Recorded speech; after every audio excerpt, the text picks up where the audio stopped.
ஓம். திருச்சிற்றம்பலம். தினம் ஒரு மந்திரம்.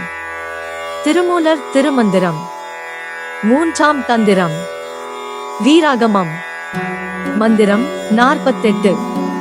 தொகுதி 7. தாரணை. மனதை பரம்பொருள் மீது ஒருமுகப்படுத்தும் யோக பயிற்சி. பாடல் 568.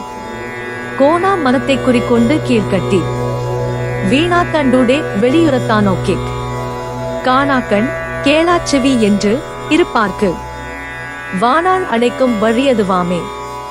பொருள்: நிலைப்படாமல் அலைபாயம் மனதை அடக்கி பணிந்திருக்கும்படி செய்து முதுகெலும்பு தண்டு வடத்தில் செல்லும் சுழுமுனை நாடியானது பொறுமை உணர்வு தரும் துரியத்துடன் இணைக்கப்பட்டிருக்கும்.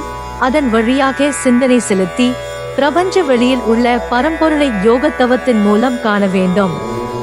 அப்படி சிந்தனை செலுத்தி காணும் பொழுது கண் இருந்தும் அதன் பார்வை எதன் மீதும் செலுத்தாமலும் காது இருந்தும் எந்த சத்தமும் கேட்காதவாறு தவத்தில் ஆழ்ந்திருக்க வேண்டும்.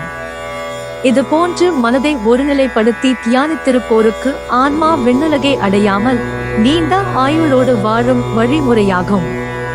Meaning: by controlling the mind that is wandering and making it submissive, the spinal cord, which runs along the spinal cord, is connected to the durya, which gives the feeling of oneness, and through it, one should meditate and see the Supreme Being in the universe through the practice of yoga.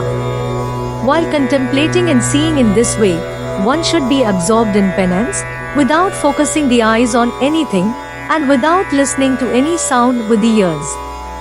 For those who have concentrated their minds in this way, the soul does not reach the heavenly world and lies a long life. யாம் பெற்ற இன்பம் பெருக இவ்வையகம்.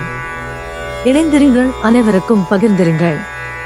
Presented by Subha Srinivasan. Tamil இலக்கிய பாசறை, கோயம்புத்தூர். நன்றி, வணக்கம்.